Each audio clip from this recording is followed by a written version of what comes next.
Hi, I'm Kristin Omdahl, and welcome to my studio. Today I want to show you a super simple formula for making a top-down half circle shawl. We're going to be using number 4 worsted weight Lion brand wool ease yarn and a size H8 or 5mm crochet hook, but with any top-down construction you can use any weight yarn and any size hook you want. Let's get started. In this video, I'm going to show you a quick and easy formula for making a top-down increasing half circle shawl. You're going to tie your yarn to your crochet hook. Square knot, slip knot, does not matter, whatever you prefer. And you can use any weight yarn and any size crochet hook because this is top-down construction. We're going to start with a foundation oval, which is chain 3, and then double crochet in the 3rd chain from your hook, yarn over your hook, insert your hook in the 3rd chain, yarn over, pull up a loop, yarn over, pull through 2 loops on your hook, yarn over, pull through 2 loops on your hook. We'll do another foundation oval, chain 3, and double crochet in the 3rd chain from your hook, and a 3rd foundation oval, chain 3, and double crochet in the 3rd chain from your hook. And this is what your work should look like at the end of the setup row. You should have 3 foundation ovals. Row 1 begins with a chain 3, which counts as a double crochet. Turn your work and work 2 double crochets in that first foundation oval.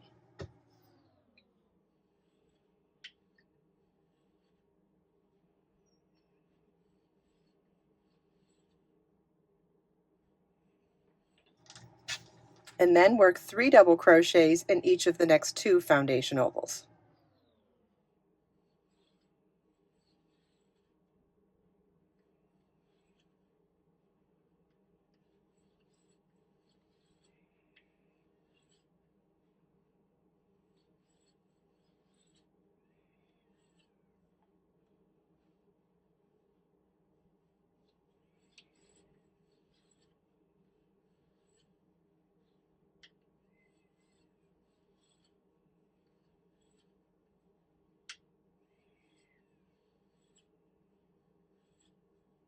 If you like this video, subscribe to my channel so you'll be first to know when I have new content. And this is what your work should look like at the end of row 1. You should have 9 double crochets. Row 2 begins with a chain 3, and turn your work, 1 double crochet in the same stitch, and then 2 double crochets in each stitch across.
The last stitch of each row is going to be the beginning chain 3 from the previous row. You just want to make sure that you work your stitches into the 3rd or top chain when you get there. Alright, this is what your work should look like at the end of row 2. You should have 18 double crochets. Row 3 begins with a chain 3. Turn your work, 1 double crochet in the same stitch, and 1 double crochet in the next stitch. Our repeat for this row is 2 double crochets in one stitch, and 1 double crochet in the next stitch, and you want to repeat this all the way across.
This is what your work should look like at the end of row 3. You should have 27 double crochets.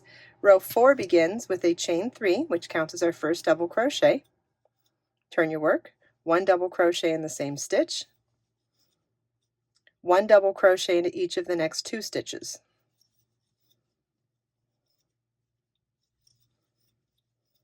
Our repeat for this row is 2 double crochets in the next stitch and then 1 double crochet into each of the next 2.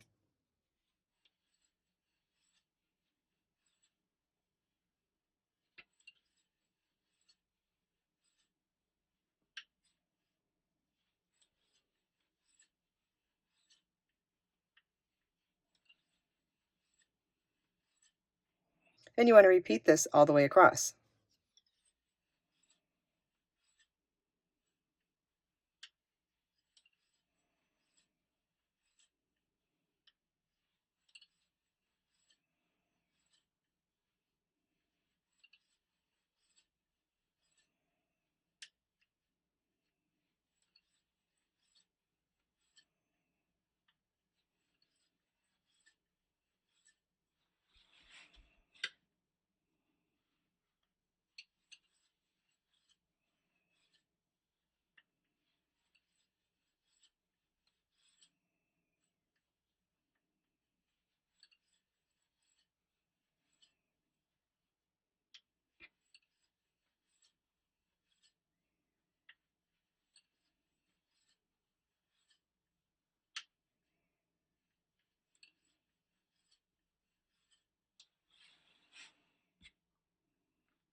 This is what your work should look like at the end of row 4. You should have 36 double crochets. Row 5 begins with a chain 3. Turn your work, 1 double crochet in the same stitch, and then 1 double crochet into each of the next 3 stitches.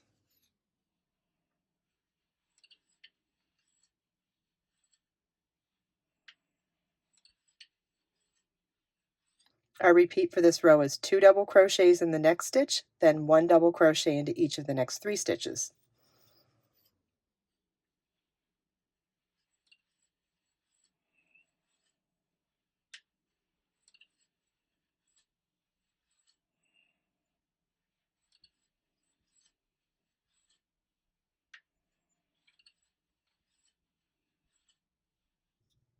And you want to repeat this all the way across.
This is what your work should look like at the end of row 5. You should have 45 double crochets.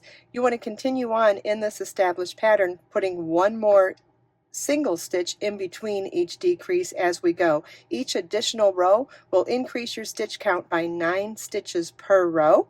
And when you're done and you're weaving in your loose ends, you can tack this first foundation oval tail down to the edge to smooth out the top edge of the shawl. You could also work a row of double crochet along this edge, working 2 stitches into each row end stitch to smooth that out as well. And you can also add an edging down here to the bottom of the shawl. Depending on how many stitches you have at the end of the last row that you make, again, this can be customized. You can make it as large or as small as you want. Pay attention to the number of stitches you have on your last row. If it works for the multiple of any edging you want to use, great. If it doesn't, you can adjust your stitch count on that final row. Let's say you're off by 2 stitches to work your first choice in edging. Decrease or increase evenly across that final row to fit the stitch multiple for any edging then as well. This is a great formula to make any top-down half circle shawl in any weight yarn, and you can embellish it with edging or trim or beads or anything else you want to make it your own. I hope you enjoyed this video. If you have any questions at all, please feel welcome to leave them for me in the comments. And in the video description, you can find links for the pattern with the chart, as well as yarn resources and more. Let us make time to create, share, and inspire today and every day. I'll see you in the next video.